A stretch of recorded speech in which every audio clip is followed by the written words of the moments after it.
My name is Chris Lloyd. I'm an architect with Oxford Computer Group, and we're going to be talking about Azure Information Protection today. Before we delve right into that, I'm just going to talk about who Oxford Computer Group is. Where we've been in the identity industry with Microsoft for 15 or more years. We've had Microsoft Partner of the Year 7 times. In 2016 we were a finalist, so we didn't get to add number 8 to that. But maybe next year. We've done thousands of training, and basically most of our training is with Microsoft Identity and the Azure Identity Stack. But in previous years, we've done all sorts of different training for Microsoft.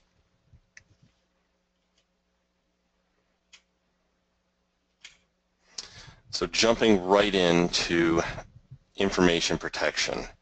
So the current challenge is we have users, devices, apps, and data, right? And today we're going to be talking about mainly how do we protect that data. But looking at this from a holistic approach, all of these things used to be very siloed off into various departments, divisions, and who was managing what. And we're starting to see these come together in use by employees. We have business partners who need access to data and apps, customers who have the same types of need as business partners, but siloing all of these off and allowing the continuity of business to continue. And so this is a major challenge for an IT department who used to look at these things very differently. I'm sure you've all heard this before, so I don't really need to go in it, but this is a major problem when we're talking about having all of these work seamlessly and have a good security approach. Today we're really going to be focusing on the data and how we can secure that data. And identity has become the new perimeter.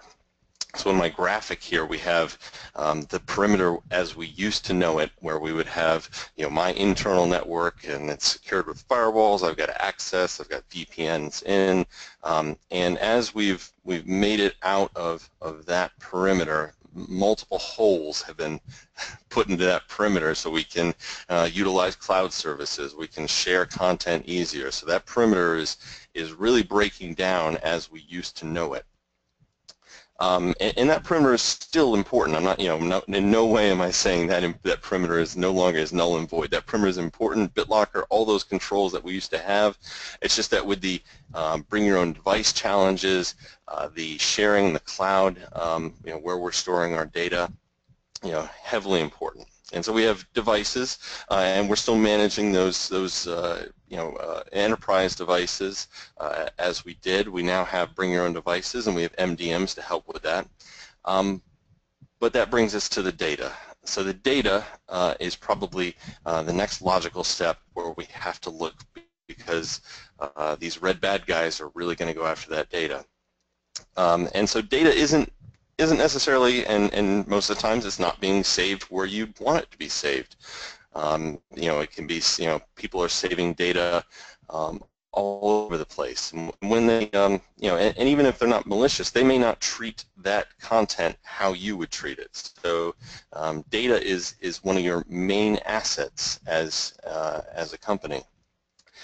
And we can encrypt files using Azure RMS, and if you've watched any of my previous webinars on Azure RMS, we can encrypt the data with Azure RMS, and we can set the policy on that data so that their identity, we have to have a user with an identity that we trust, and we can validate their credentials and that they should have access to that data, and apply that permission. So really what we're moving into is now how do we classify that data. And today, classification, if it's being done at all, there's very few places I've been where major classification is taking place. But it's usually done after the document is created. The end user typically doesn't actually have input into that classification. They're not a part of that process.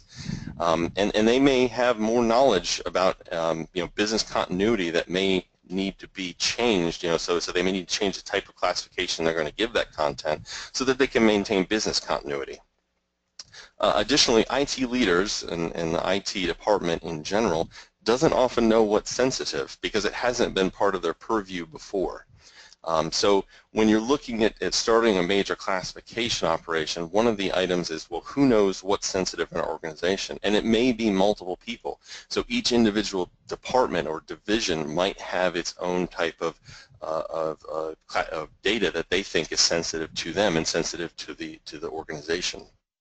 Then enforcement is complicated. It's not easy to classify data. As I, in the previous slide, talked about how data is all over the place. It's everywhere, and it's not just on your file servers. We've got data in the cloud. We've got content that's being shared with other organizations. And so that brings into Azure Information Protection. So this is a service that was purchased by Microsoft from Secure Islands. So if you're familiar with Secure Islands, this is essentially what Microsoft has folded into their cloud service.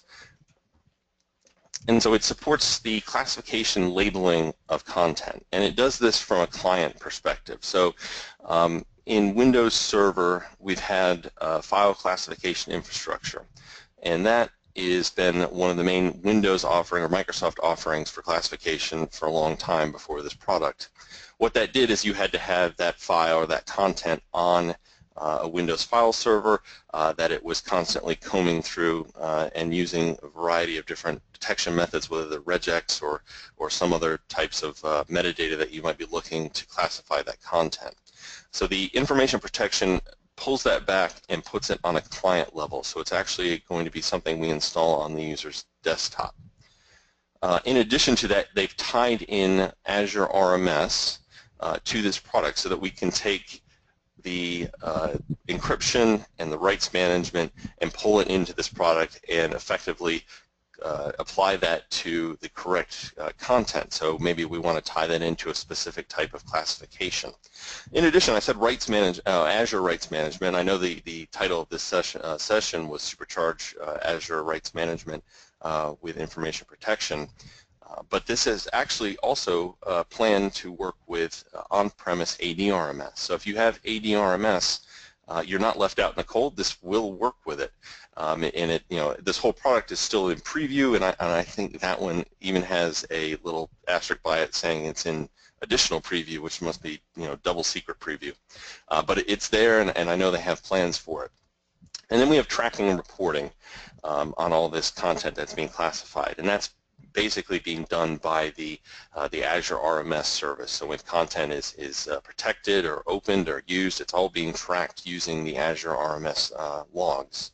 And those are available in a variety of different ways. I've seen integrations with Splunk being done to pull those log files in so that you can get a cohesive view of how your data exists, what's protected, and then who's actually accessing it. Now, there's additional tie-ins I've also done where we've tied it into Power BI so we can continue to look at that data to get that and create a nice dashboard view. And so I've used this slide multiple times. We talk about hybrid identity, and this is, if you're all familiar with looking at the cloud, we synchronize our identities to the cloud, and that's what's facilitating our rights management service so that users authenticate with that Azure Active Directory account. Information protection is going to tie right into the rights management service. It's also going to tie into the user's desktop because, as I said, it's a client that gets installed on the desktop. And then all the key management that happens with Azure Rights Management it still exists. This is almost just like an add-on to Azure Rights Management. Now, you don't have to have Azure Rights Management to use information protection, but you're only going to be able to classify the data. You're not really going to be able to do any encryption with it. So it's why it makes the most sense to really tie these two services in together. And as I said, AD RMS, and we'll take a look at how that actually is functional. It's not as seamless as far as the configuration, but it still exists. And so we just have our standard AD RMS instance here. We're syncing our identities to Active Directory, and we're using the information protection along with, we're just using information protection. AD RMS is on-premise. And just to give a quick rundown of Rights Management 101, I've done this in previous webinars, but I just want to make sure that we're all on the same page about how RMS works. So on the left, I've got my identifiable soda pop recipe, and I'm going to protect it using RMS, which is going to be protected with a unique AES symmetric key.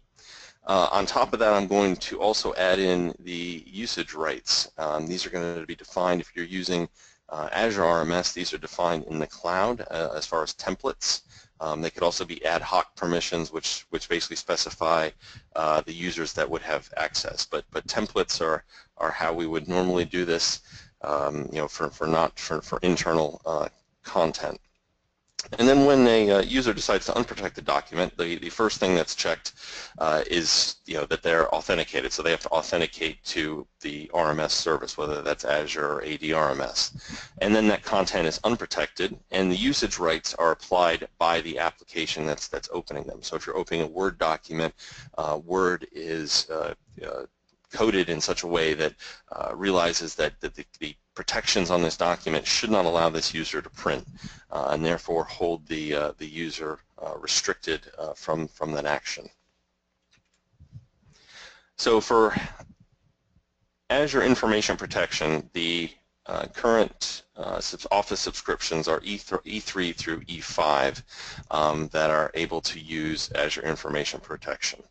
The client OS is anywhere from 7 with Service Pack 1 to Windows 10.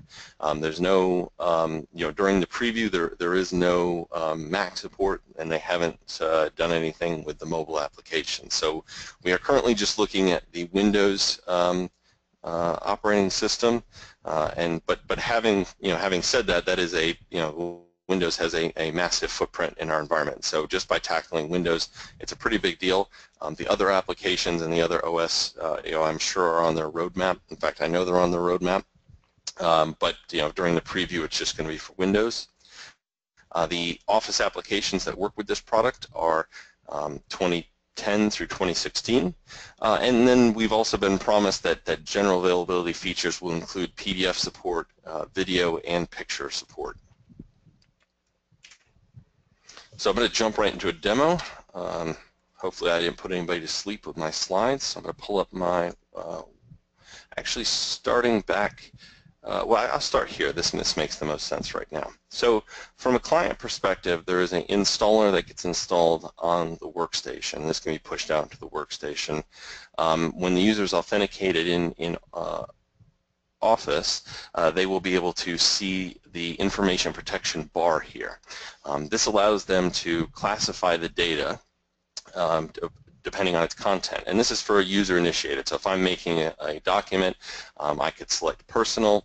It will stay as personal unless I change it, and the user can change it regardless, unless we put restrictions on the administrative side.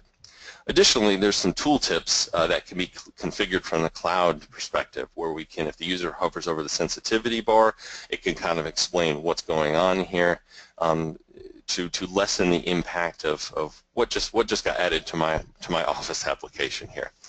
In addition to those tooltips, there's also tooltips that appear underneath the classification labels. And the last item that the user would see is that it could remove the classification immediately.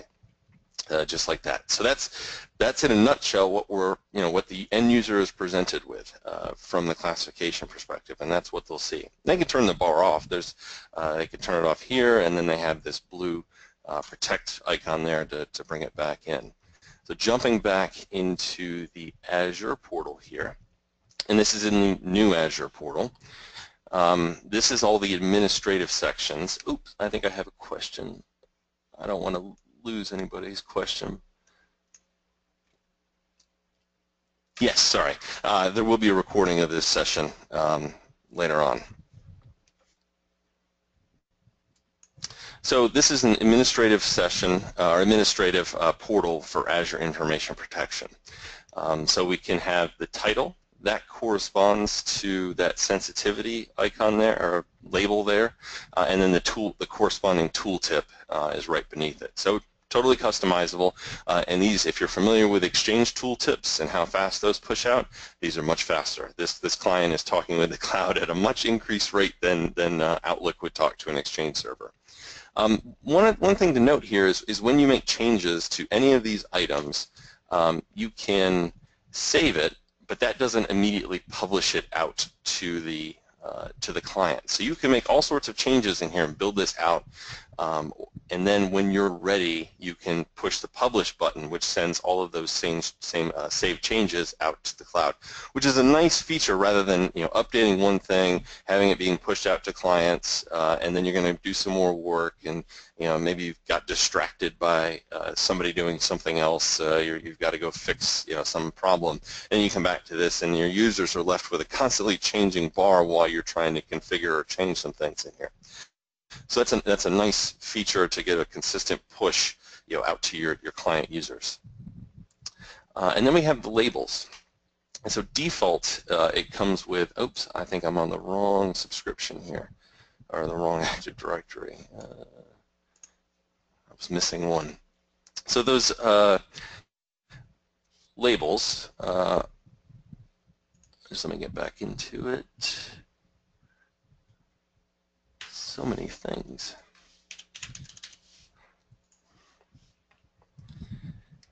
So the labels are customizable. They come with defaulted labels that come right out of the box, and those are everything you see there except for financial data. And just like the top title here, we have tooltips that can be adjusted. And if you notice here, the secret one comes defaulted with subcategories. So each one of these can have subcategories underneath the classification. So we're not only restricted to just having flat, flat non-hierarchical classifications, but we can make subcategories underneath them. And inside of the tooltips, we can customize the color. So if we're OCD and we need the colors to match, and we're going to write end-user documentation on how to use this, we're going to have press the green one, and if it's green, it's good, and if it's red, it's bad. So fully customizable with the colors to a certain extent. We're not getting a hex color picker, but we do have items that we can choose. And then, as I said, we have Azure RMS templates. So if a user chooses this template, and I haven't gotten into it, but we can automatically assign templates to content. But if a user or this template was applied to this document, either Azure RMS, we can select a template, and this is tying directly into your Azure RMS templates that we've created over here in this portal here. And we can select that template, and anything that's classified with that classification would have this template applied to it. And AD RMS also has an option there. But because this isn't talking with your on-premise AD RMS cluster, there's no way for it to pull those templates in. So what we have to provide is the GUID of the template in your AD RMS instance, and then the licensing URL to your AD RMS cluster. So it's not as intuitive, but still very, very easy to do. I mean, if you grab the GUID off of the AD RMS template, and then the licensing URL is something that you probably have tattooed on the back of your hand. If you're using it. Then we can customize some additional things that the document will have if it gets classified with this content. We can do headers, footers, or watermarks, and even inside those items, we even have additional things on how they look. So the font size, the actual text that we're going to put in there, the color. And the watermark has some additional things where we're going to, obviously the text, and then whether it's horizontal or diagonal, or adjusting the size of the watermark. So that, in a nutshell, that's how the classification labels work. And so we're going to look at one of the ones that I already configured for automatic classification. So it has all the same things in here, and I've customized all the different watermarks and headers, and I've got a RMS template applied here. It's the confidential one that comes out of the box. But down here at the bottom, this is where it gets powerful. And we can have conditions. So if the document contains certain items, a classification label, and thereby, in this instance, we'll apply RMS to this document, it will apply. And so we can customize these, and there's some built-in ones out of the box. And so just like Exchange has DLP protection, there's some built-in ones here to help you out, and some some easy major wins right off the bat. So we got credit card information and all, and so financial information and PII with the Social Security number in there. But if those don't work for you, we can also do customs, meaning we're going to do regular expressions or strings. And with both of these, we can also adjust the minimum number of occurrences, meaning how many times do they have to put a credit card number in here before this kicks in and classifies it. And when this happens to a user, there's another policy tip. So we can let them know this is going to be, this file was automatically labeled as financial data. They will see that and understand that it was done. So you might, that was just something I came up with, but you might have to, want to put some more information as to why for the end user, so they might see that.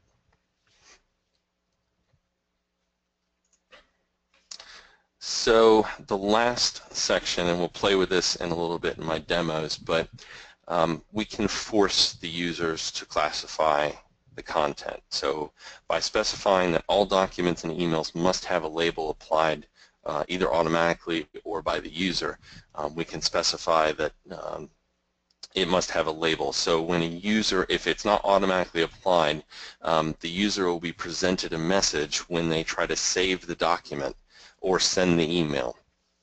And they will be presented, and it's just another window that pops up, asks for the classification, and they have to give it a classification if it wasn't already automatically applied. We can also have the default label. So if we had a default label, and I'm not sure I like this approach, but I mean, if you were really going in to maybe apply labels to everything, but this approach would basically just allow that user an easy out, in my opinion, rather than actually thinking about what they would have to classify it as. So I would much rather make the users think about what they're classifying if we're not doing it automatically. So there's some stuff that we're going to say, yeah, if we see credit cards or Social Security numbers or any financial data or anything that you can think of that happens in your environment that you want to protect automatically, but anything else outside of that bounds that either you haven't thought of or you haven't identified on how you can actually classify that automatically, let the end users choose. And if the labels are made so that they can understand them and they apply to your business functions, this is going to make a lot of sense for them as they start doing this. Initially they will be confused, and there'll be some confusion, but as this becomes part of their daily process, they're going to understand, like, okay, yeah, this is personal, this is something this is my home budget or something like that, and this one is confidential. It's an SOW that I'm going to present to another client. This shouldn't be anything less than confidential. And then there is one additional thing where if a user wants to set a lower classification level, and these are all hierarchical, kind of in a hierarchy. So if I've got certain items at here that are less than what they set it as, then they have to justify it. And currently the justification, they will get a pop-up that has them put some text in there about why they want to lower the label. There is no approval process currently built in the product, which would be nice. I think that would be a great feature to have. If you wanted to specify if something is marked as financial data or secret, I have to kick off an approval process, and it's got to go out to these people, and they've got to approve that change. And then the second item is the logging of that information. And I've talked, and I know the information protection team is aware of this. The current saving of that data where the user provides their justification is currently saved in the Windows event log. And so we really need to get that into the cloud. But I have no doubt that that is coming as far as a comprehensive logging and looking at this from an administrative and reporting view. But right now it is only sent to the Windows event log. So jumping back over into my demo system here, we obviously talked about having, the user can apply these, but I've got one here for financial data. And so I've got a dummy credit card number. So I wouldn't try, this is just one of those default ones. So each credit card company has a generic number that they have. This is MasterCard's. And hopefully if everything's working right and I've set up my demo properly, when I try to save this, oh, it didn't work. I've messed up something somewhere. Let me go make sure my settings are right on financial data. So I'm automatic classified as financial data.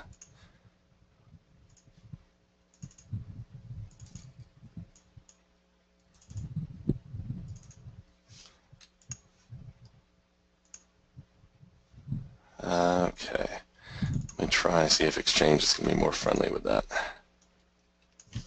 So I got a general ledger here. I'll put in my credit card number.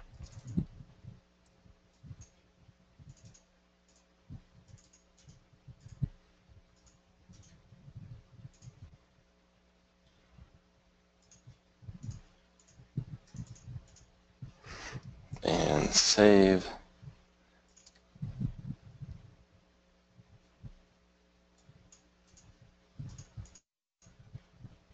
Okay, so Excel picked it up. I'm not sure why Word didn't pick it up, but I'll have to look at that later. So this is what the user saw. So they saved it. The file was automatically labeled as financial data because it had that credit card number in there. And then it also applied my RMS protection here. As the owner, as the owner of the document here, I have full control. But because the it was set up, that template has been applied. So the user can see that over here, and the file was classified. I don't think I can change it, and then if I hit save, I can provide that justification. Actually, it didn't give me that thing. It must have. Oh, I didn't have the justification thing turned on. I'm sorry. So justification was turned off in my environment. But if I did turn that on, so I'm going to save, and we'll see how quickly this updates here. So I'm going to open that back up.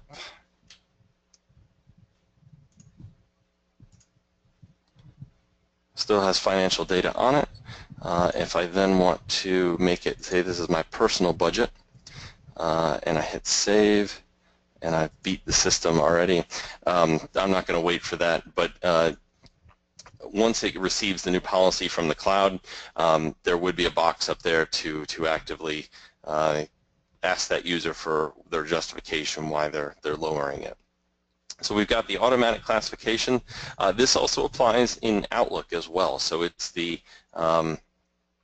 different classifications can be applied to emails. And in the same vein, since we can apply RMS templates and RMS protection to emails and the items that are contained within emails, the same items apply. So it's the same classification. We're classifying emails. If you've already got an existing DLP solution, the headers, we're actually adding information to the headers, so that could be used in conjunction with this. If you had an additional DLP solution, maybe we didn't want to apply RMS to those items, and we were using some other DLP catch, that would apply as well. So you could use that.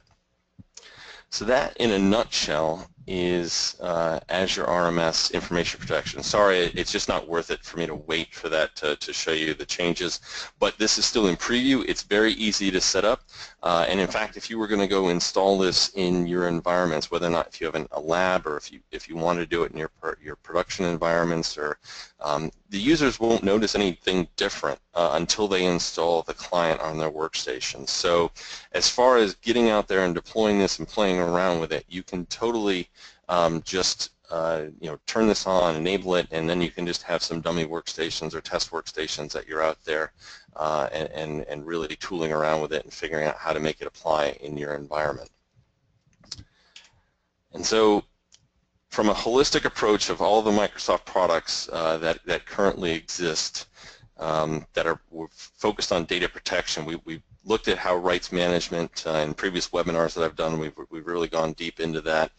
We now have Azure Information Protection, which is going to protect content at the at the desktop at the time that it was created. We've got detection on content immediately, so it doesn't have to traverse into a server.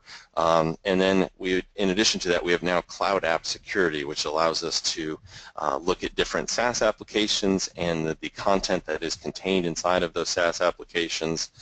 So this, and just these features right here provide a pretty good data protection story. And I mean, there's loads more. We're talking about the identity as the new control boundary, but these really provide a good foundation for data protection in many organizations.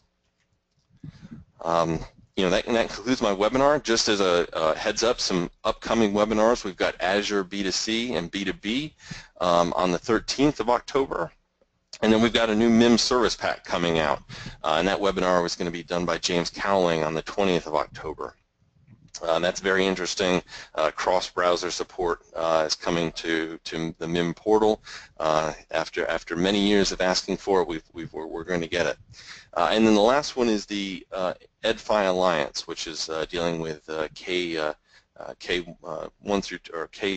through 12 schools, and that will be on the 27th. And please follow us on Twitter as well as LinkedIn at OCG US Official, and then we have our own Oxford Computer Group US page on LinkedIn. And is there any questions? So yes, we can make a copy of the presentation slide deck, and I think that's already been answered, but just we will put that out today.